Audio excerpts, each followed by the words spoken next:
Ya Allah. Terus bagaimana hubungan dengan anak saya yang sekolah di pesantren? Pak, ini mau nanya. Ketiga adalah Selanjutnya Ustaz, Bagaimana pertanyaan dari Nur hukumnya Hamid di makanan dan Yogyakarta. uang Dengan siapa makan di mana? yang diberikan oleh mahasiswa yang akan ujian Baik, silakan Ibu. seminar? Bismillahirrahmanirrahim. Alhamdulillah wassalatu wassalamu ala Rasulillah wa ala alihi wa sahbihi wa mawala wa la hawla wa la quwata illa billah. Assalamualaikum warahmatullahi wabarakatuh. Ahlan wa sahlan wa marhaban bikum pemirsa dan pendengar Fatwa TV dimanapun Anda berada, rahimakumullah. Senang sekali rasanya kita kembali dipertemukan oleh Allah Subhanahu wa taala di kesempatan kali ini dalam program acara live interaktif Fikih Ibadah bersama guru kita Al-Ustadz Dr. Anas Burhanuddin M. Hafizullah Ta'ala. Dan Alhamdulillah di kesempatan kali ini pemateri telah hadir bersama kita. Beliau Al-Ustadz Dr. Anas Burhanuddin M. Hafizullah Ta'ala. InsyaAllah selama 1 jam ke depan pemirsa dan mendengar rahimakumullah dimanapun Anda berada, bersama-sama akan kita ikuti bersama program live interaktif Fikih Ibadah bersama beliau Hafizullah Ta'ala. Kita sapa terlebih dulu. Assalamualaikum warahmatullahi wabarakatuh, Ustaz. Waalaikumsalam warahmatullahi wabarakatuh. Ahlan wa sahlan. Bagaimana kabarnya, Ustaz? Alhamdulillah sehat, alhamdulillah. Alhamdulillah. Hari ini mengajar, Ustaz, ya? Hari ini mengajar dan kemudian juga ada kerja kantor. Nah, kemudian sore ini kita sepertinya akan diberikan hujan di Jember. Alhamdulillah. Amin. Alhamdulillah. Insyaallah mudah-mudahan membawa menjadi hujan yang berkah, Ustaz, tentunya. Amin. Ya rabbal alamin. Pemirsa dan pendengar rahimakumullah dimanapun Anda berada, tafadhol nanti bagi Anda yang ingin bertanya secara langsung kepada beliau seputar fikih ibadah, Anda dapat bertanya melalui 0821 7006 087 untuk WhatsApp call atau di 0331 544 6087. Dan tak lupa kami ingin sapa para pendengar yang mendengarkan kami melalui radio yang tergabung dalam RTVC, Asosiasi Radio TV Islam Indonesia. Di antaranya ada Binbas Yogyakarta, Sahabat Tegal, MDFM Probolinggo, Amoba Pangkal Pinang, Sago FM Sumatera Barat, Gema FM Bontang, Al-Hikmah Banyuwangi, Albina AM Bekasi, Tuah FM Riau, dan Radio Dai Tengaran. Dan insya Allah sebagaimana biasanya kita akan mendengarkan bersama nasihat pembuka di awal program live interaktif pada kesempatan kali ini. Kepada Ustadz kami persilahkan. Bismillahirrahmanirrahim. Al-Imam An-Nawawi rahimahullah ta'ala dalam Minhajut Talibin wa Umdatul Muftin. Ini adalah kitab matan fikih Syafi'i yang muktamad dalam madhab. Beliau menyebutkan bahwasanya seorang imam dianjurkan saat ruku membaca Subhana Rabbiyal Azim 3 kali. Jadi Subhana Rabbiyal Azim, Subhana Rabbiyal Azim, Subhana Rabbiyal Azim. Kemudian setelah itu langsung bangun. Dan kalau dia sholat sendirian maka dia boleh membaca zikir yang lebih panjang. Misalnya beliau sebutkan Allahumma laka raka'tu wa bika amantu wa laka aslamtu khasha'a laka sam'i wa basari wa mukhi wa azmi wa asabi. Dan dia boleh mengulang-ulang zikir yang panjang ini beberapa kali. Penjelasan dari Al-Imam An-Nawawi rahimahullahu ta'ala ini menjelaskan kepada kita perbedaan antara kondisi solat menjadi imam dan solat sendirian. Dan di antara fikih seorang imam adalah dia berusaha untuk memperpendek solatnya. Kenapa? Karena dia sholat untuk banyak orang. Di antara jamaah sholatnya itu ada yang lemah, ada yang sakit, ada yang ditunggu pekerjaan setelah sholat dan lain sebagainya. Maka yang terbaik ketika menjadi seorang imam sebagaimana diajarkan oleh Nabi Muhammad SAW adalah memperpendek sholat kita dan tidak terlalu panjang. Tentunya sholat yang tetap memenuhi syarat rukunnya. Salat yang tetap tuma'ninah dalam setiap gerakannya dan tidak terlalu buru-buru. Tapi tidak baik juga terlalu lama. Maka kita harus pertimbangkan hal itu ketika menjadi seorang imam. Adapun kalau kita salat sendirian maka waktu sepenuhnya adalah milik kita. Kita tidak terikat dengan salat orang lain. Maka di sini kita dianjurkan untuk memperbanyak zikir, juga memperbanyak doa dalam sujud.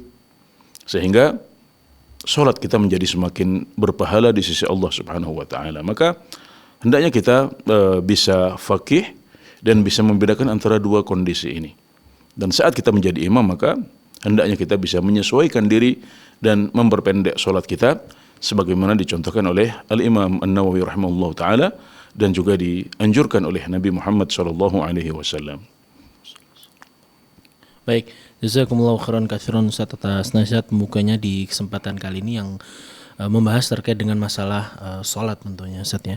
Dan kami mengundang pemirsa dan rahimakumullah dimanapun Anda berada untuk bergabung bersama kami di kesempatan kali ini dalam program live interaktif fikih ibadah bersama Al-Ustadz Dr. Anas Burhanuddin M.A. Hafizallahu Ta'ala. Silakan bagi Anda yang ingin bertanya kepada kami di 0821 706087. Dari Jambi sudah ada yang bergabung bersama kami, ada Bapak Fajar yang sudah menunggu di line telepon. Assalamualaikum Fatwa TV, Bapak Fajar. Waalaikumsalam Baik. warahmatullahi wabarakatuh. Silakan Bapak Fajar, satu pertanyaannya. Assalamualaikum Pak Ustadz. Waalaikumsalam warahmatullahi wabarakatuh. Ini tentang berkurban Pak Ustadz. Iya. Insya Allah di tempat saya kan besok ada kurban sapi yang istilahnya rombongan tuh Ustadz. Alhamdulillah ini tiap tahun adalah di tempat saya tuh. Yang jadi pertanyaan saya itu kan di lingkungan saya itu kan dikumpulkan beberapa orang yang mau berkorban, siapa didata langsung sekitar ada 28 orang itu kan dapat 3 sapi. 4 sapi. 4 sapi. Itu dipukul iurannya sekitar 3 juta. Kemudian dibelikan sapi dengan harga yang berbeda. Setelah itu ada yang 17 juta, ada yang 23 atau 21 juta rupiah. Kemudian waktu pemotongan itu kan kita tidak mengetahui, pokoknya setelah dana terkumpul dibelikan sapi terus dipotong. Setelah dipotong itu anggota itu tidak mengetahui untuk anggota si A itu sapinya yang mana. Terus yang anggota yang lainnya sapinya langsung dipotong. Setelah itu daging dikumpulkan jadi satu. Sepertiganya itu diambil kemudian dibagikan ke anggota yang itu berkorban itu. Jadi kita sebagai anggota itu kan yang jadi penasaran ini kan harga sapi kan berbeda-beda. Sehingga kan tapi iurannya itu semua dipukul rata Ustaz, sekitar 3 juta lah. Apa itu tuntutannya itu bisa Pak Ustaz? Kita sebagai berkorban itu tidak mengetahui, oh ini untuk sapi si yang 7 orang untuk si A ini ya si B ini kan kita tidak diketahui Ustaz. Pokoknya dipotong, kita itu dibagikan ke masyarakat Ustaz. Baik. Itu aja Ustaz. Baik Bapak. Baik, cukup Bapak. Terima kasih. Jazakumullah khairan katsiran. Baik, terima kasih Bapak Fajar yang ada di Jambi ini bertanya terkait dengan masalah kurban tentunya Ustaznya. Jadi di daerahnya Pak Fajar ini ada iuran 3 jutaan mendapatkan 4 sapi. Cuman ini nggak jelas gitu Ustaz ya. Ada yang harga sapinya 17 juta, ada yang 20 juta seperti itu. Kemudian dagingnya dikumpulkan menjadi satu baru dibagikan kepada mudhahinya. Nah, ini seperti apa Ustaz? Ya baik, jadi dari pertanyaan Bapak Fajar ini ada dua sisi ya. Yang pertama tentang iuran kurban sapi yang sama, padahal ketika dibelikan nanti sapinya akan berbeda-beda.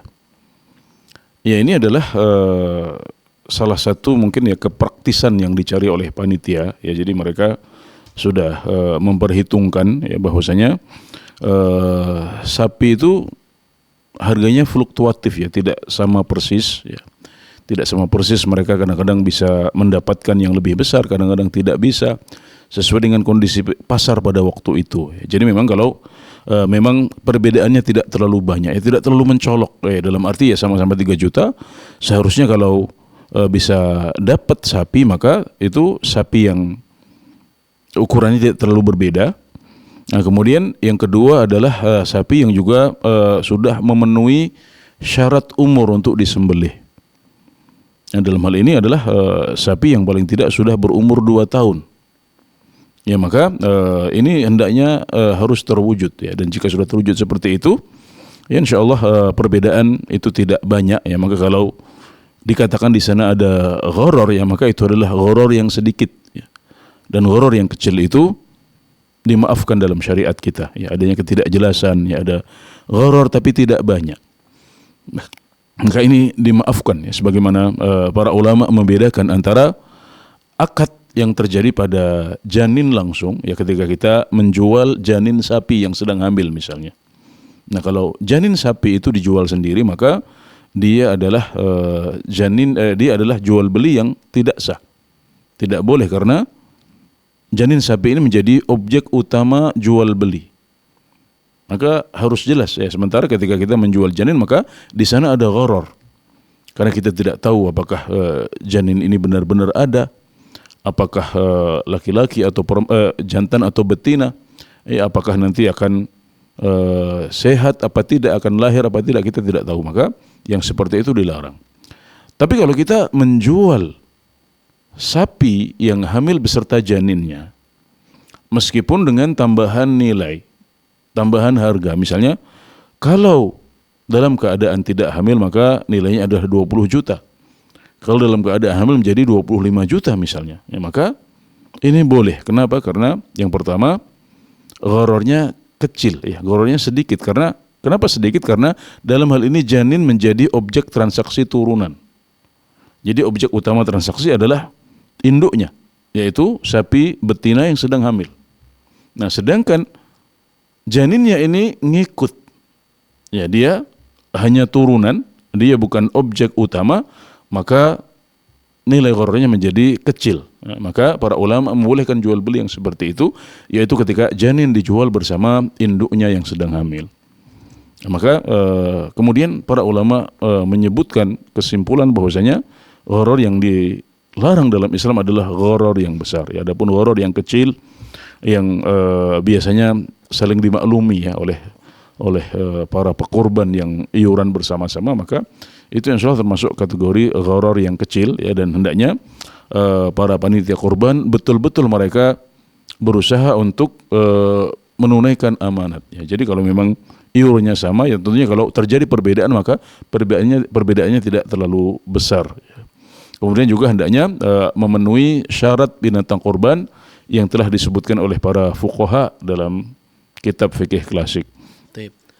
Nah, kemudian sisi yang kedua adalah sisi distribusi kurbannya. Boleh enggak si A itu mendapatkan bagian daging kurban dari kambing kedua atau kambing ketiga? Nah, yang itu bukan merupakan kambing yang dia bukan merupakan sapi yang dia ikut urunan di situ. Nah, jadi dalam hal ini ya sebaiknya kalau memang bisa dan memungkinkan, masing-masing diberikan dari sapi yang dia sembelih atau dia ikut urunan dalam sapi tersebut. Di kelompok dia lah, gambarannya seperti itu. Itu yang terbaik tentunya. Tapi kalau itu sulit diwujudkan karena satu dan lain hal, karena alasan kepraktisan dan yang lain, maka hukumnya tetap boleh. Kenapa? Karena binatang kurban itu tidak harus disedekahkan. Ya, binatang kurban itu tidak harus disedekahkan. Jadi kalau misalnya semua binatang kurban itu diambil oleh si pekurban misalnya, disimpan di rumahnya sendiri, maka itu sudah cukup. Boleh juga seperti itu. Nggak harus dibagi tiga, ya. Sepertiga disedekahkan, sepertiga dihadiahkan, ya, kemudian sepertiga untuk kita simpan sendiri. Sunnahnya seperti itu.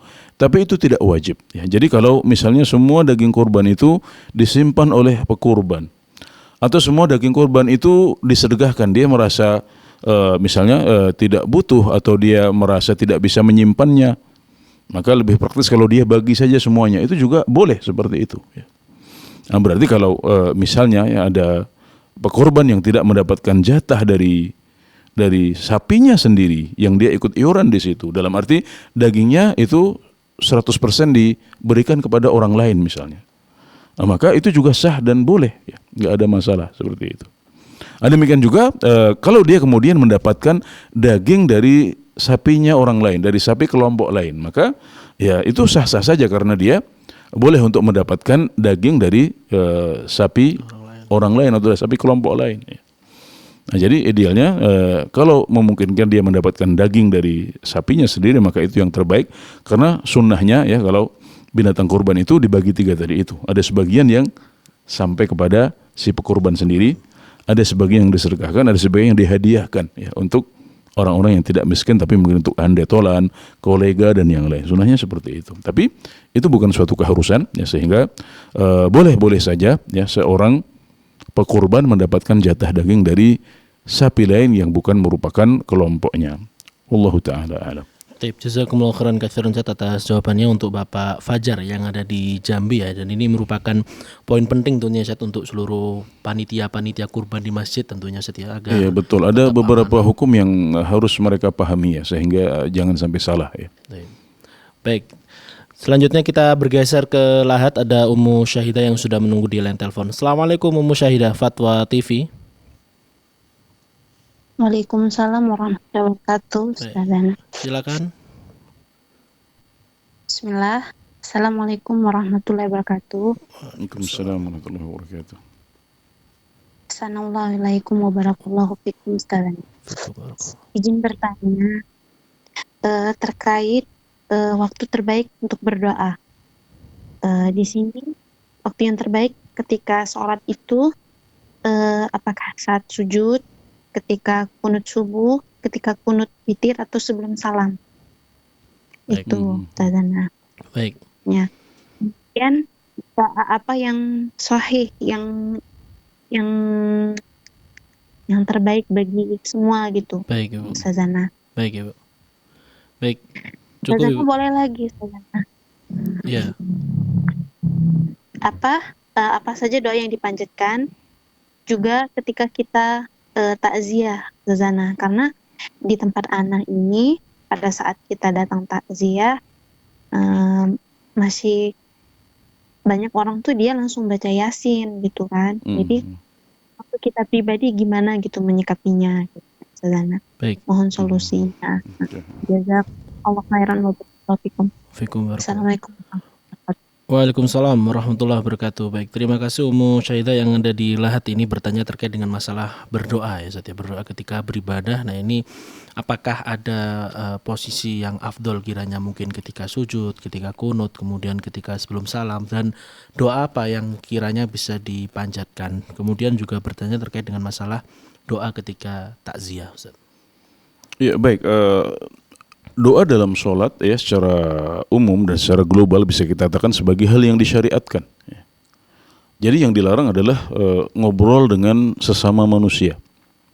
Kalau kita ngobrolnya dengan Allah Subhanahu wa taala dalam bentuk zikir atau dalam bentuk doa, maka ini disyariatkan dalam sholat kita. Makanya Nabi Muhammad SAW itu ketika beliau mendengarkan ayat-ayat rahmat atau beliau membaca ayat-ayat rahmat ketika menjadi imam, ya, beliau berhenti sebentar untuk meminta rahmat ini. Kalau beliau melewati ayat-ayat tentang surga, kenikmatan surga, maka beliau berhenti sejenak untuk meminta dahulu kepada Allah Subhanahu wa taala. Demikian juga kalau beliau melewati ayat-ayat azab, ayat-ayat neraka dan yang lain yang semisalnya, maka beliau juga berhenti sejenak untuk meminta perlindungan dari Allah Subhanahu wa taala. Tentunya itu adalah bentuk doa. Nah, jadi boleh dan dianjurkan seperti itu. Maka semua tempat yang diajarkan untuk berdoa, ya berarti kan ada tempat-tempat yang tidak untuk berdoa. Ya, seperti misalnya kondisi ruku. Ya. Nabi Muhammad SAW membedakan, adapun ruku maka agungkanlah Tuhanmu di situ. Sedangkan sujud perbanyaklah doa di situ. Jadi Nabi membedakan, artinya rukuk bukan tempat untuk berdoa, tapi sujud. Nah, tapi secara global, secara umum ya kita bisa berdoa kepada Allah Subhanahu Wa Taala dalam sholat kita secara umum, ya kecuali tempat-tempat yang dilarang dan tidak dianjurkan ya seperti rukuk tadi itu. Nah, kemudian adapun tentang yang mustajab ya, yang mustajab artinya yang memiliki keutamaan tersendiri. Nah itu sepanjang yang saya tahu ya, ada disebutkan dalam kondisi sujud juga sebelum salam. Nah, adapun sebelum salam ya, karena Nabi Muhammad SAW ya menganjurkan kita untuk berdoa pada dubur sholat. Ya. Dubur sholat itu adalah akhir sholat. Nah kemudian para ulama berselisih pendapat apakah dubur salat atau akhir salat itu adalah sebelum salam atau setelah salam. Ada dua pendapat ulama dalam hal tersebut ya, dan yang dicontohkan oleh Nabi Muhammad SAW adalah sebelum salam. Maka beliau disebutkan memperbanyak ya mengucapkan Allahumma a'inni ala dzikrika wa syukrika wa husni ibadatik. Nah, kemudian juga ada doa sebelum salam, yaitu Allahumma inni a'udzubika min adzabi jahannam wa min adzabil qabr wa min syarri fitnatil mahya wal mamat wa min syarri fitnatil masiihid dajjal ya. Kemudian dalam kondisi sebelum ruku atau setelah ruku. Karena untuk kunut witir ya, untuk kunut witir itu ada riwayat setelah ruku, ada riwayat sebelum ruku. Maka dua-duanya boleh. Ya, ini juga boleh dilakukan, artinya kita berdiri kemudian untuk berdoa, berdiri kemudian berdoa. Atau kunut ya dengan membaca Allahumma hdini fi man hadait atau yang lain, doa apa saja itu juga dianjurkan ya, tapi saya tidak mengetahui ada keterangan yang menunjukkan bahwasanya doa dalam kunut witir itu mustajab. Ya, kita harus bedakan antara penyebutan meyakini bahwasanya itu adalah doa yang mustajab. Ya, artinya disebutkan secara khusus, memang ada dalilnya khusus ya. Atau sekedar dicontohkan oleh Nabi Muhammad SAW ya, maka kita tidak samakan antara keduanya untuk menyebutkan itu doa mustajab.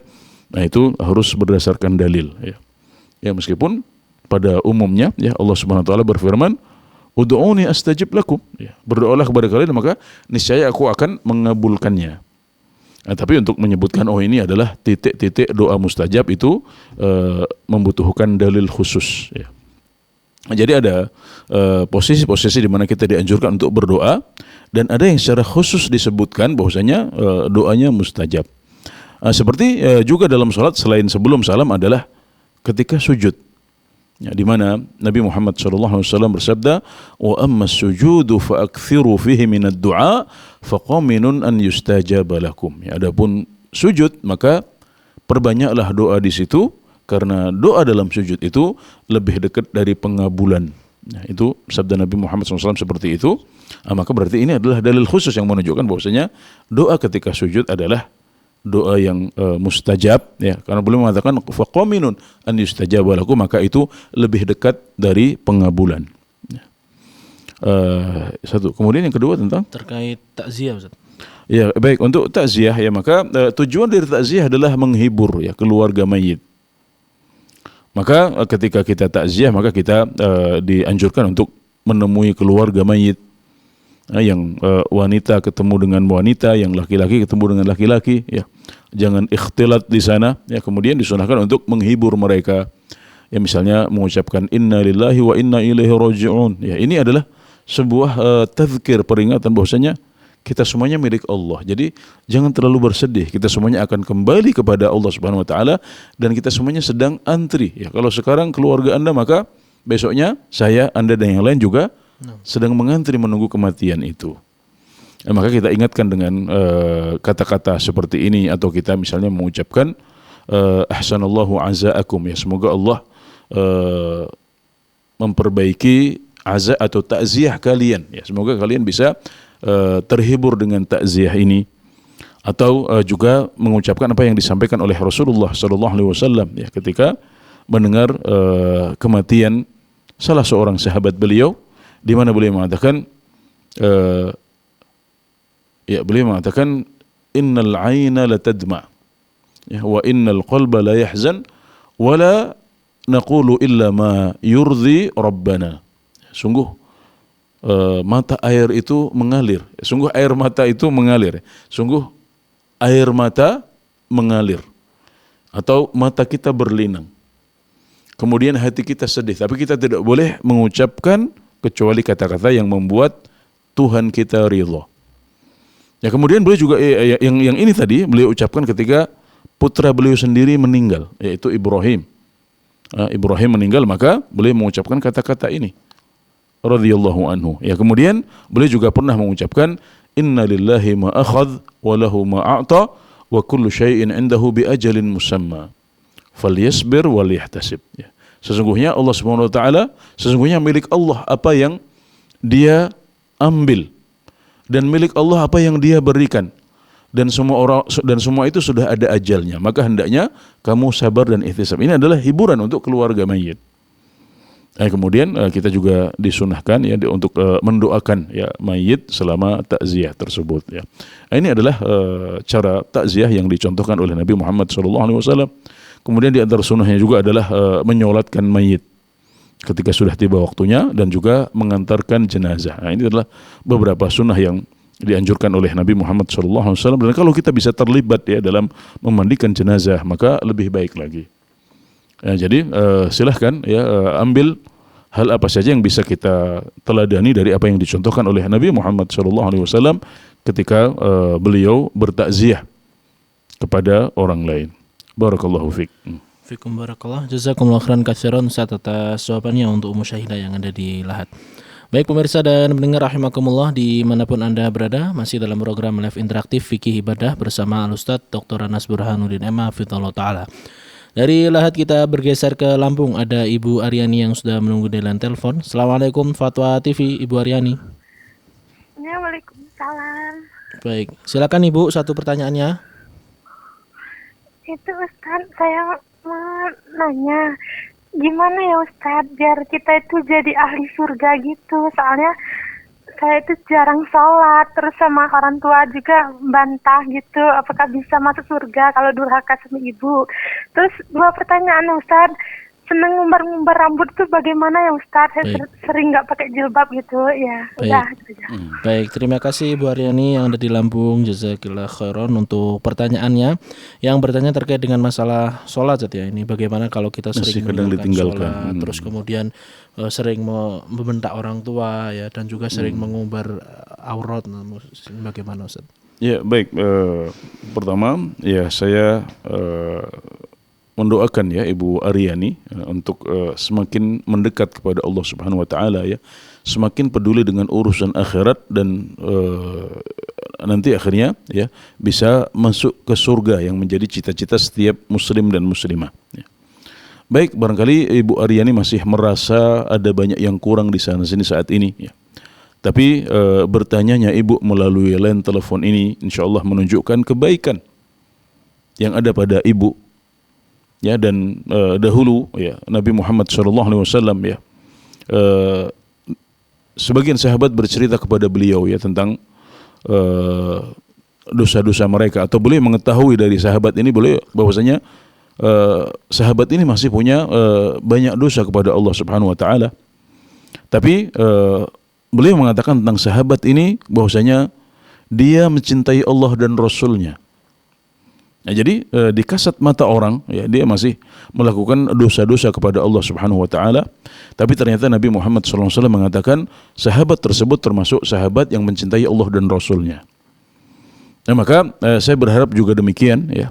Ibu masih bercerita menyebutkan ada beberapa dosa yang selama ini masih dilakukan berupa meninggalkan sholat, kemudian juga membuka aurat, dan juga masih kadang-kadang tidak bisa berkata-kata baik kepada kedua orang tua. Ya, tapi ketika ibu mau bertanya di sini, ya ibu mau nelpon, ya mau bercerita, ya maka itu adalah tanda kebaikan. Insyaallah itu adalah tanda bahwasanya ada kebaikan pada hati ibu. Ya, ibu cinta kepada Allah dan Rasulnya dan ibu ingin menjadi lebih baik. Sementara Nabi Muhammad SAW bersabda, "Man yuridillahu bihi khairan yufaqihu fiddin." Barang siapa yang Allah inginkan kebaikan untuknya, maka Allah akan jadikan dia paham dalam urusan agama. Maka paham agama ya sedikit demi sedikit dengan belajar atau bertanya seperti ini, itu adalah tanda kebaikan. Adapun beberapa kesalahan yang masih ada sekarang maka harus diperbaiki. Dan karena sebagian kesalahan adalah kesalahan yang cukup fatal, bahkan sangat fatal, maka ibu harus bertaubat kepada Allah Subhanahu wa taala. Bagaimana caranya? Gampang ya. Tidak perlu dengan membayar iuran atau kafarah. Ya, tidak perlu datang kepada tokoh agama. Cukup antara ibu dengan Allah Subhanahu wa taala. Ya, ibu bertekad untuk memperbaiki diri. Ibu menyesal atas dosa-dosa dan kesalahan di masa lampau. Kemudian juga ibu bertekad ya untuk tidak mengulangnya lagi di masa yang akan datang. Ya, sesimpel dan semudah itu taubat dalam agama kita, walhamdulillah. Sementara di sebagian agama ya bertaubat itu ribet ya. Harus bayar sana, bayar sini. Kalau di kita tidak, alhamdulillah ya. Nah, jadi ibu bertaubat kepada Allah Subhanahu wa taala, menyesali apa yang sudah terjadi di masa lampau, kemudian bertekad untuk memperbaiki diri dari sekarang ya. Tidak perlu tunggu besok atau pekan depan, dari sekarang ya bertobat kepada Allah Subhanahu wa taala. Kenapa? Karena sebagian dosa yang disebutkan ini adalah dosa besar ya. Misalnya ya meninggalkan sholat ini adalah dosa besar. Ya bahkan menurut sebagian ulama maka ini bisa mengeluarkan pelakunya dari Islam ya. Maka hati-hati ya. Jangan sampai setelah ini ibu meninggalkan sholat, karena sepenting itu sholat itu dalam agama kita. Bahkan para ulama mengatakan tidak ada satu amalan pun yang kalau ditinggalkan membuat pelakunya keluar dari Islam kecuali hanya sholat. Nah, jadi ini sangat fatal dan sangat besar, maka butuh taubat kepada Allah Subhanahu wa taala. Kemudian ibu mulai hari ini ya hendaknya menjaga sholat, jangan sampai ditinggalkan. Ini yang paling prioritas. Nah, kalau kita ditanya misalnya mulai dari mana, dari 3 kesalahan itu mana yang harus menjadi prioritas untuk diperbaiki dulu? Jawabannya adalah sholat. Nah, insya Allah kalau ibu menjaga sholat, maka nanti Allah akan berikan kepada ibu taufik untuk bisa memperbaiki yang lain. Ya, termasuk hubungan dengan kedua orang tua, insya Allah nanti pelan-pelan juga harus diperbaiki. Ya, jangan sampai mengherdik, ya, mengangkat suara. Karena itu juga dilarang oleh Nabi Muhammad SAW, dilarang oleh agama kita, ya, dan Allah berfirman, "Fala taqul lahuma uff." Ya, jangan sampai engkau mengatakan kepada kedua orang tuamu uff. Ya, uff itu seperti atau cih dalam bahasa kita. Ya. Tidak boleh, ya. Maka itu termasuk bentuk durhaka, dan alhamdulillah ibu merasa itu adalah sebuah kesalahan, itu adalah bentuk durhaka kepada orang tua. Maka dari sekarang ibu juga harus bertaubat kepada Allah dari kesalahan yang kedua ini. Tapi yang kedua ini harus dengan minta maaf kedua orang tua, ya, karena terkait dengan hal orang lain. Jadi minta ridho kepada beliau, menyesal, sampaikan saya mohon maaf kalau kemarin-kemarin masih kadang-kadang berkata-kata tidak baik kepada ibu atau kepada ayah, ya. Sedangkan yang ketiga kemudian menutup aurat juga adalah sebuah maksiat ya kepada Allah Subhanahu wa taala. Ya, maka ini juga harus diperbaiki, ya. Ibu ketika keluar rumah atau berada di tengah-tengah lawan jenis yang bukan mahram, ya, maka bagi wanita muslimah ada kewajiban untuk menutupi aurat, ya, termasuk rambut. Ya, maka insya Allah ya pelan-pelan ya, semoga Allah memberikan taufik yang kepada Allah Subhanahu wa taala. Ya, ibu jangan pernah melihat ke belakang lagi, ya. Itu semuanya kesalahan, itu semuanya dosa. Tapi semudah itu kita bertobat kepada Allah, dan semudah itu Allah Subhanahu wa taala akan mengampuni dosa-dosa dan kesalahan kita. Maka ingatlah sabda Nabi Muhammad sallallahu alaihi wasallam, "At-taibu minadz-dzanbi kaman la dzanba lahu." Orang yang bertaubat dari dosanya itu seperti orang yang tidak punya dosa. Maka kalau ibu bertaubat, maka saat ini juga ya ibu seperti bayi yang baru lahir. Alhamdulillah.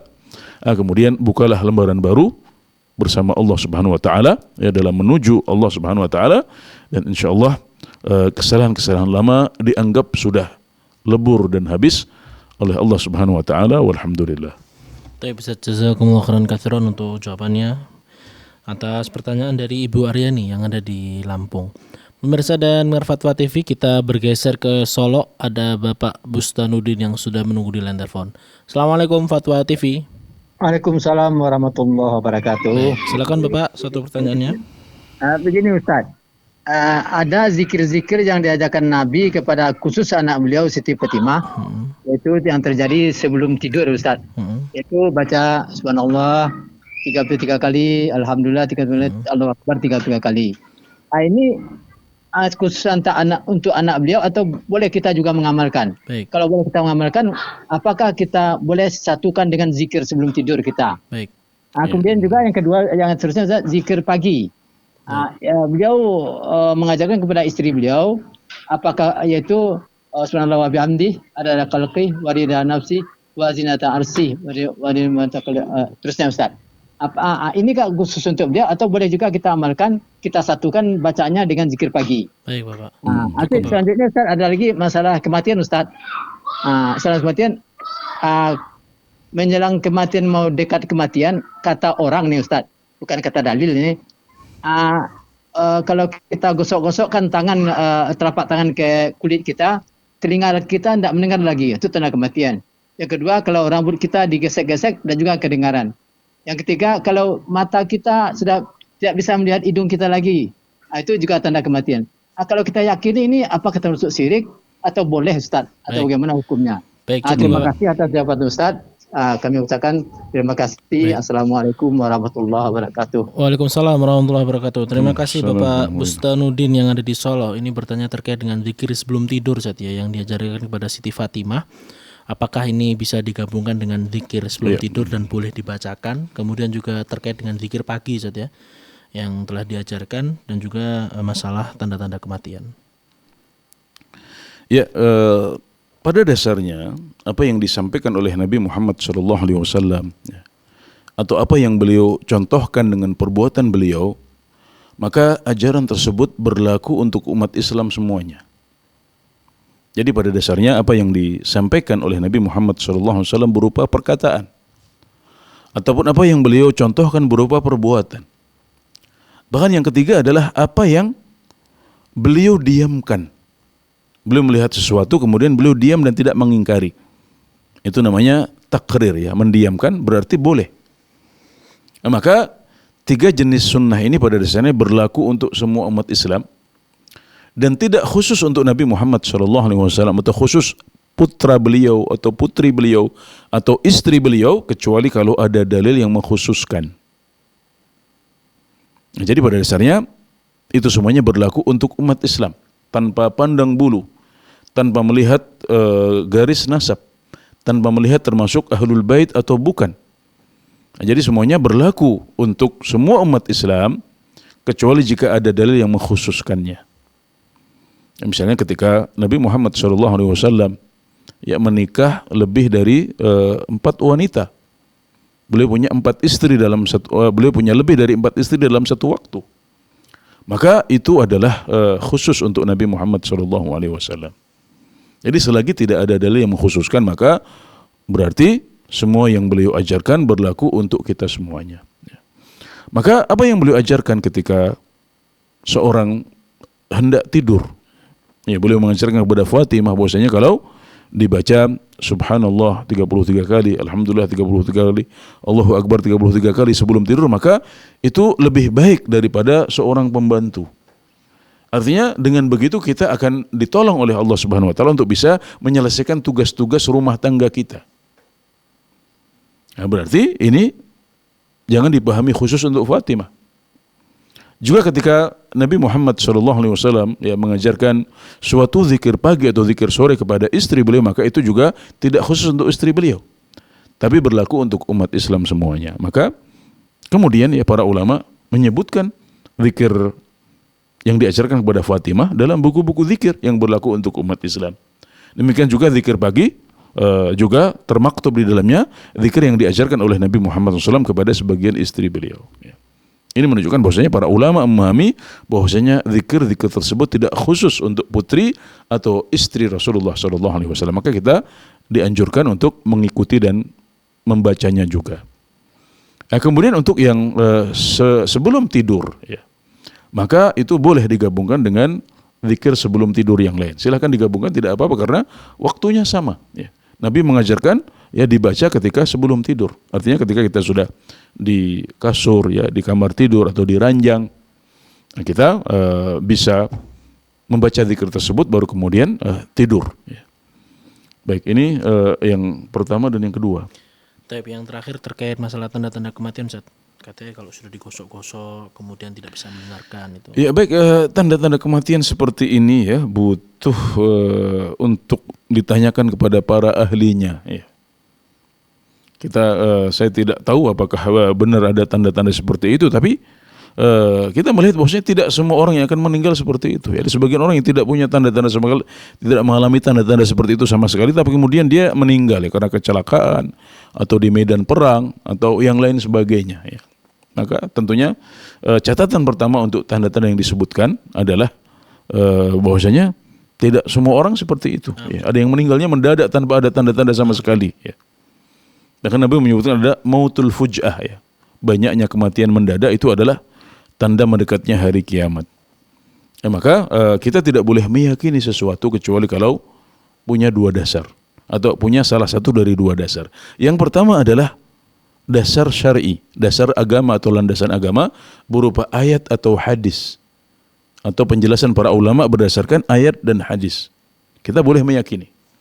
Yang kedua adalah penjelasan dari para ahlinya. Kalau kita berbicara tentang tanda-tanda kematian, maka ahlinya adalah para dokter. Nah, kita bisa tanyakan kepada mereka, betul nggak bahwasanya ada tanda-tanda seperti itu?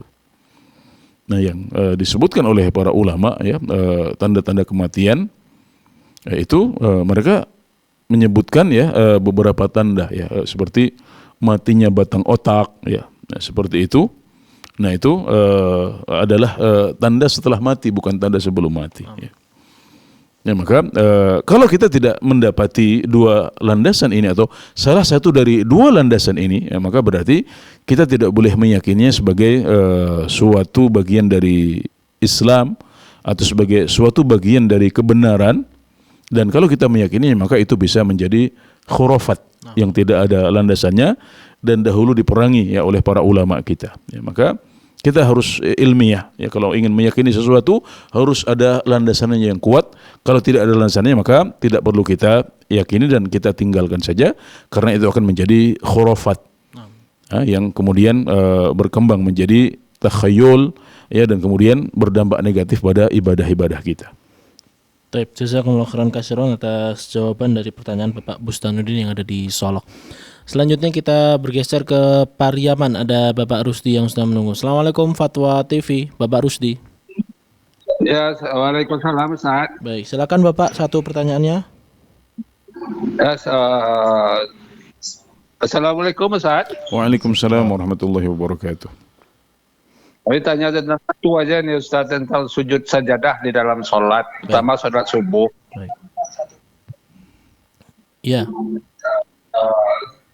Assalamualaikum Ustaz. Iya Bapak, silakan. Assalamualaikum warahmatullahi wabarakatuh. Satu aja pertanyaan Ustaz tentang sujud sajadah di dalam sholat subuh gitu. Gimana hukumnya Ustaz? Baik. Baik Bapak. Cukup Bapak. Jazakumullah khairan katsiran. Bapak Rusdi yang ada di Pariaman ini bertanya terkait dengan hukum sujud sajadah Ustaz. Ya. Baik, sujud sajdah ya dalam sholat hukumnya adalah sunnah ya. Jadi kalau kita melewati ayat-ayat sajdah dalam sholat kita, misalnya di surat Al-Alaq ya, di akhir surat Al-Alaq ya ada firman Allah Subhanahu wa taala, wasjud waqtarib ya. Dan bersujudlah dan mendekat ya. Ini maknanya seperti itu. Maka ini adalah salah satu titik di mana kita dianjurkan untuk melakukan sujud sajdah ya, atau sujud tilawah. Nah, jadi kalau kita sedang sholat atau di luar sholat, maka kita dianjurkan untuk sujud dahulu. Adapun dalam sholat, kalau kita mendengar ayat seperti ini, maka kita sujud dahulu ya. Nah, kemudian membaca sajada wajhiya lillahi alladhi khalaqahu wa syaqqa sam'ahu wa basarahu bihaulihi wa quwwatihi. Kita membaca seperti itu, kemudian bangun ya. Kemudian meneruskan bacaan, meskipun sedikit nggak apa-apa, karena itu misalnya akhir surat Alaq sudah selesai suratnya, bisa nambah satu ayat, dua ayat dari surat yang lain, kemudian kita ruku. Adapun kalau kita sholatnya berjamaah, maka kita tidak sujud sendiri. Jadi kalau imam sujud, imam dianjurkan untuk sujud. Kalau dia sujud, maka kita ikut sujud. Kalau imam tidak sujud, karena hukumnya hanya sunnah, maka berarti kita jangan sujud sendiri. Nah, jadi orang yang sholat berjamaah menjadi makmum, maka dia mengikuti imamnya. Kalau imam sujud, ikut sujud. Kalau imam tidak sujud, maka dia juga tidak boleh sujud sendiri. Nah, jadi ini dilakukan dalam titik-titik sujud tilawah atau beliau menyebutnya sujud sajdah ya. Sujud sajdah ya, sujud sajdah. Dan titiknya ada 14 menurut sebagian ulama, ada juga yang menyebutkan 15 atau jumlah yang lain. Ada perbedaan pendapat di antara para ulama dalam menentukan titik-titik sujud ini ya. Jadi itu hukumnya sunnah. Jika kita lakukan, kita mendapatkan pahala. Kalau tidak dilakukan, maka juga tidak apa-apa, karena hukumnya sunnah saja. Kemudian juga dianjurkan untuk dilakukan ketika kita berada di luar sholat. Jadi kalau ada orang yang menyimak bacaan Al-Quran atau dia sendiri yang membaca Al-Quran kemudian melewati ayat-ayat sujud tilawah ini, maka dia dianjurkan untuk sujud dahulu, ya, baru kemudian setelah itu dia bangun, ya, kemudian melanjutkan bacaan Qur'annya. Ya. Jadi tidak ada salam, ya, berbeda dengan sujud sahwi yang itu terkait dengan salam, ya. Jadi ada salam setelah kita melakukan sujud sahwi, ya. Kalau sujud tilawah ini tidak ada salamnya, bedanya seperti itu. Kemudian sujud sahwi itu 2 kali, ya. Kalau sujud tilawah cukup 1 kali saja. Dan ada doa yang diajarkan langsung oleh Nabi Muhammad SAW, yaitu sajada wajhiya lillahi alladhi khalaqahu wa syaqqa sam'ahu wa basarahu bihaulihi wa quwwatihi fatabarakallahu ahsanul khaliqin. Jadi ini yang diajarkan, maka silahkan dibaca, ya, silahkan diucapkan dan berusaha untuk dihafal, ya, karena kapan-kapan kita bisa menemui sujud tilawah, ya, sehingga kita tidak bingung lagi. Karena kalau nggak paham bingung. Ada sebagian jamaah haji Indonesia, ini karena sudah mulai musim haji juga, ya, jadi banyak di antara mereka yang kaget atau kagok ketika berada di Mekah dan Madinah karena di Indonesia tidak pernah sujud tilawah. Di sana itu ada beberapa kali sujud tilawah ketika sholat di Masjidil Haram atau di Masjid Nabawi, ya. Maka kalau kita punya ilmu ini kita nggak akan bingung di Mekah dan di Madinah, insyaallah, ya. Kalau misalnya setelah kita sujud tilawah kemudian berdiri lagi langsung rukuk gitu nggak apa-apa Ustaz? Boleh juga kalau memang sudah di akhir surat, ya, kita berdiri dan kita memilih untuk tidak melanjutkan, ya, maka boleh, karena ya Al-Fatihah sudah dilakukan, Al-Fatihah sudah dibaca, surat juga sudah dibaca, berarti nggak ada kewajiban lagi. Boleh kita langsung rukuk, nggak apa-apa. Jazakumullah khairan katsiran atas jawaban dari pertanyaan Bapak Rusdi yang ada di Pariaman. Pemirsa, kita bergeser ke Pekanbaru, ada Ibu Yuni yang sudah menunggu di line telepon. Assalamualaikum Fatwa TV, Ibu Yuni. Waalaikumsalam warahmatullahi wabarakatuh. Baik, silakan Ibu, satu pertanyaannya. Ya. Assalamualaikum warahmatullahi wabarakatuh, Ustaz. Waalaikumsalam warahmatullahi wabarakatuh. Saya mau menanyakan mengenai bacaan surat di saat salat tahajud akhwat malam hari sendirian, itu mana yang lebih afdol, Ustaz? Dikeraskan atau dilambatkan gitu? Baik, Ibu. Apakah kita seperti membaca Quran biasa boleh begitu? Baik, Ibu. Itu aja, jazakallah khairan. Assalamualaikum warahmatullahi wabarakatuh. Waalaikumsalam warahmatullahi wabarakatuh. Terima kasih, jazakallah khair Ibu Yuni yang ada di Pekanbaru bertanya terkait bacaan ketika sholat tahajud, sholat malam. Nah, ini apakah boleh mungkin dikeraskan atau lirih atau mungkin hanya kita sendiri yang mendengarkan, Ustaz? Ya, baik. Jadi kalau seorang wanita, ya, sholat malam atau tahajudnya adalah di tempat umum, ya, seperti masjid atau musola, ya. Dan musola di sini maksudnya adalah masjid yang bukan jami', ya, bukan musola di rumah. Maka yang dianjurkan baginya adalah tidak mengeraskan bacaan. Ya, karena bacaan seorang wanita ini adalah sesuatu yang tidak dianjurkan, bahkan suaranya adalah hendaknya ditutupi, ya. Ketika ada orang lain, ya, ada ketika Anda berada di tempat publik, ya. Apalagi jika di sana benar-benar ada pria-pria asing, ya, maka tidak boleh untuk mengangkat dan mengeraskan suara. Adapun kalau sholatnya di rumah, ya, di mana di rumah ini tempat yang privasi, ya, tidak ada orang-orang asing di situ. Artinya kalau di rumah pun kalau ada orang asing juga nggak boleh dikeraskan, ya, karena dikhawatirkan bisa menjadi fitnah atau godaan. Ya, jadi kalau Anda sholatnya di rumah, dan kemungkinan besar ini yang ditanyakan, yang terjadi karena ini tentang sholat tahajud bagi seorang wanita muslimah, ya, atau akhwat, ya. Maka yang terbaik bagi Anda adalah yang lebih mendukung kekhusyuan sholat Anda. Nah, kalau yang lebih khusyuk bagi Anda adalah dengan mengeraskan bacaan, maka itulah yang terbaik untuk Anda ketika sholat di rumah. Nah, dan kalau yang terbaik untuk Anda adalah disirkan, ya, dilirihkan.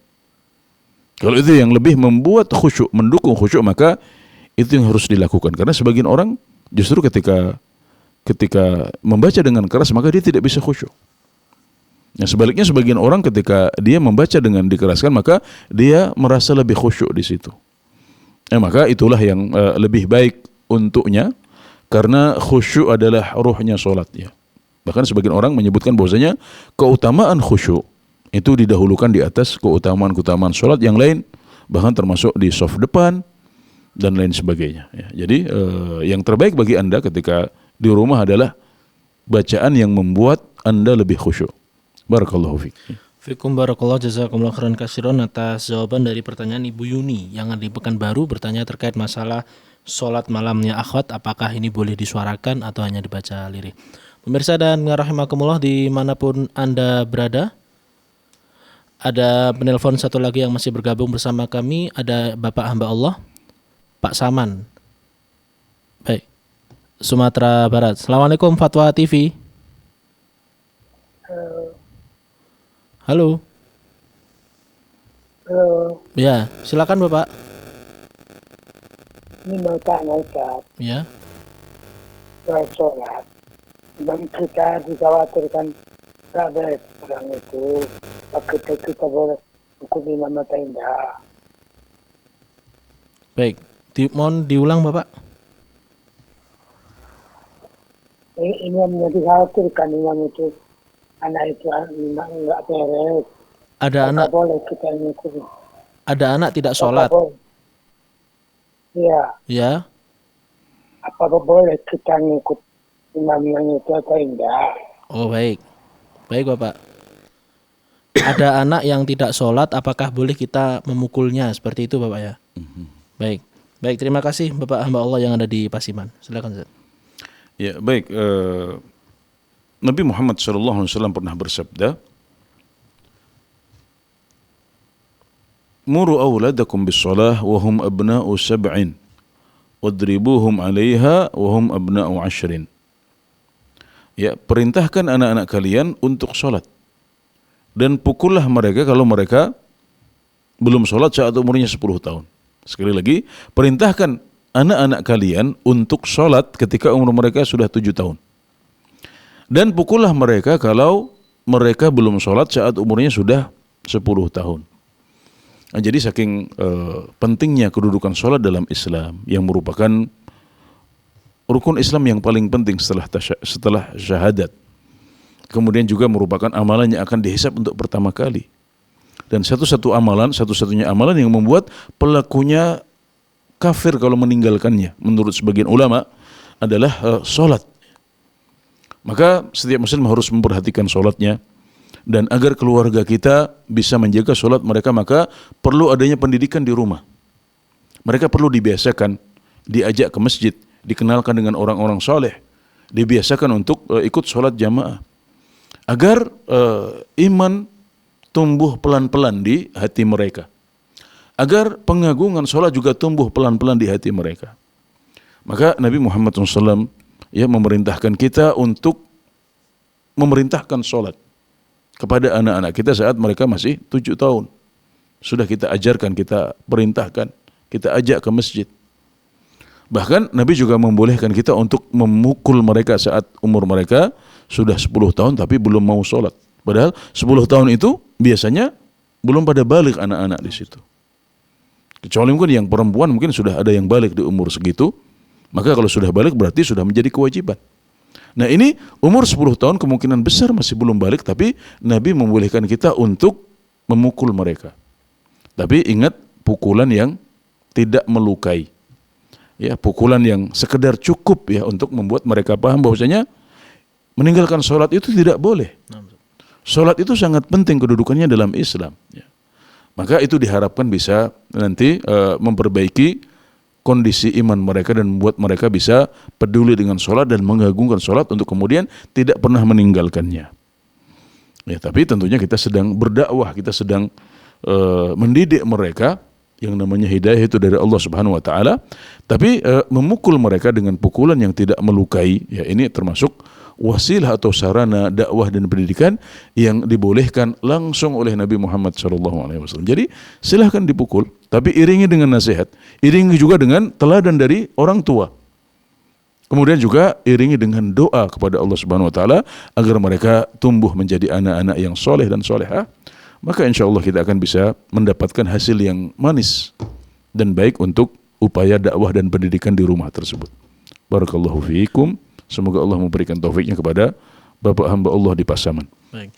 Jazakumullah khairan katsiran Ustaz. Pertanyaan dari Bapak hamba Allah dari Pasaman tadi sekaligus menjadi pertanyaan terakhir kita di kesempatan kali ini. Kami ucapkan jazakumullah khairan katsiran atas waktu yang telah diberikan. Mudah-mudahan Ustaz beserta keluarga selalu diberikan kesehatan selalu Allah Subhanahu wa taala. Amin amin ya rabbal alamin. Pemirsa dan rahimakumullah dimanapun Anda berada, alhamdulillah baru saja kita lalui bersama program live interaktif fikih ibadah bersama Al-Ustaz Dr. Anas Burhanuddin M. Hafizullah taala. Dan insyaallah nanti malam akan ada program live interaktif Jalan Lurus bersama Al-Ustadz Dr. Abdullah Roy M. Hafizullah Ta'ala pukul 20 waktu Indonesia bagian Barat. Silakan bagi Anda yang ingin bergabung dapat bergabung pada pukul 20 waktu Indonesia bagian Barat. Kami mengajak para pemirsa dan pendengar dimanapun Anda berada untuk bergabung bersama kami mendukung program-program Fatwa TV dengan menyisihkan sebagian hartanya ke nomor rekening yang tersedia di layar kaca Anda saat ini. Pemirsa dan rahimakumullah dimanapun Anda berada, usai sudah perjumpaan kita di kesempatan kali ini mewakili seluruh kerabat kerja yang bertugas mengucapkan pamit undur diri dan mohon maaf apabila ada pertanyaan-pertanyaan yang belum sempat kami bacakan. Sampai jumpa pada pertemuan berikutnya. Ila liqa, jazakumullah khairan katsiran. Assalamualaikum warahmatullahi wabarakatuh.